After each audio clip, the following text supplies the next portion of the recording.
अभी बाप कहते हैं दोनों ज्ञान चिच्छा पर साथ साथ बैठो। कौन दोनों? जो भी पति पत्नी है वो दोनों मिलकर के ज्ञान चिच्छा पर बैठो। हर आत्मा को अपने अपने कर्मों अनुसार शरीर मिलता है। ऐसे नहीं कि दूसरे जन्म में भी वही पति पत्नी आपस में मिलेंगे। है? क्यों? सतयुग त्रेता में मिलते नहीं है? नहीं मिलते?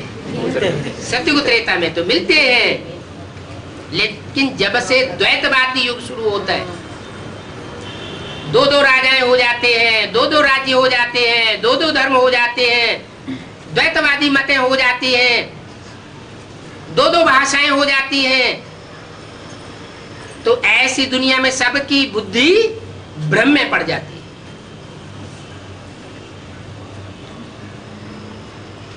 तो व्यभिचार शुरू हो जाता है। और जब कर्मेंद्रियों से व्यभिचारी कर्म करेंगे तो एक के ही साथ जन्म मिलेगा, यहाँ जहां आसक्ति हो गई वहां जन्म मिलेगा। आसक्ति बदलेगी तो आसक्ति के आधार पर जन्म भी बदलेगा ना।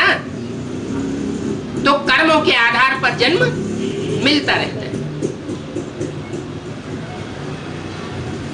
तो कोई कहते हैं कि हमने ऐसे खराब कर्म क्या किए जो हम बाबा से इतनी दूर हो गए, हमारी भाषा भी दूसरी हो गई, हम बाबा की बात भी नहीं समझ सकते। तो इसमें बाबा का दोष हो गया क्या? बाबा का दोष नहीं हो गया।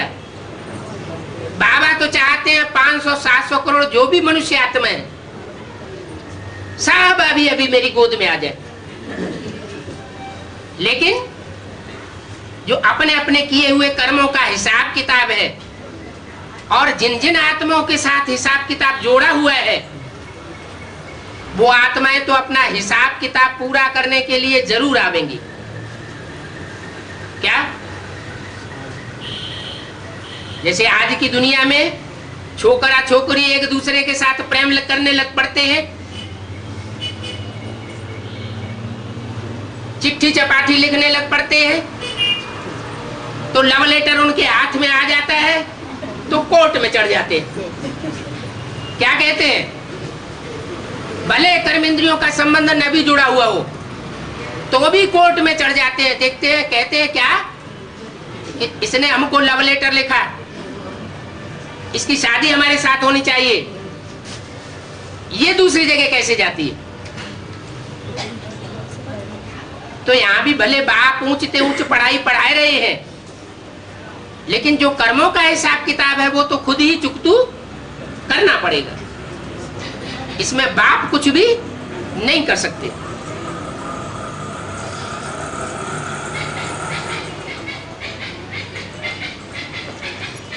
दूसरे जन्म में पति पत्नी आपस में मिले तो इतनी रेस भी करनी पड़े पुरुषार्थ की। ये तो पढ़ाई की बात है। जो समान पुरुषार्थी होंगे तो अगले जन्म में जरूर साथ ही बनेंगे।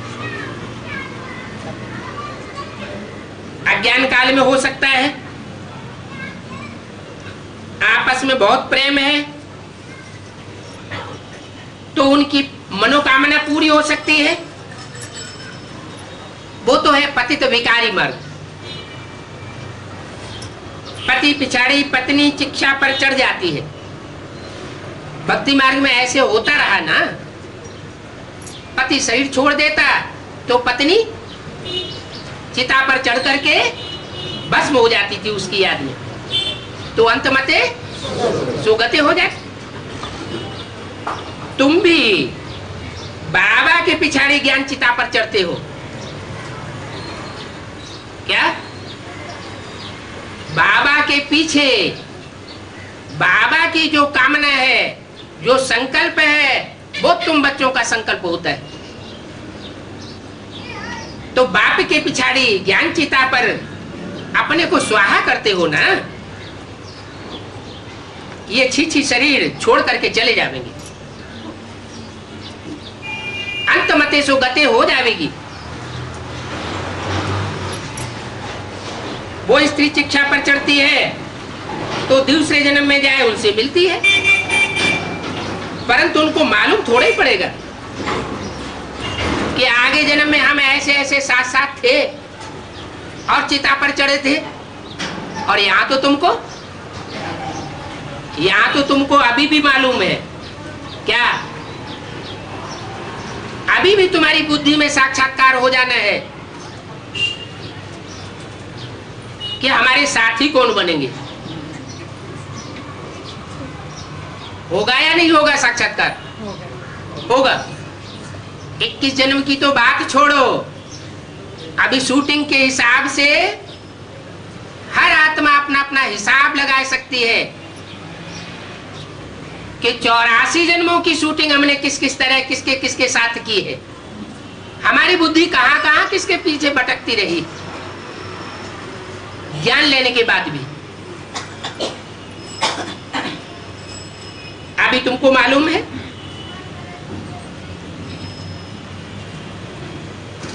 तुम याद में बैठते हो तो ये बातें याद नहीं रहेंगी। अगर अब भी विचार याद होगी तो,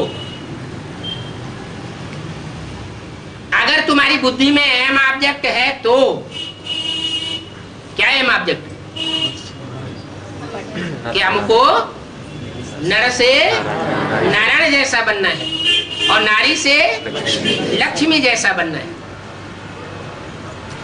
तुम बच्चों को समझाया गया है कि विष्णु को देवता नहीं, देवता कहेंगे,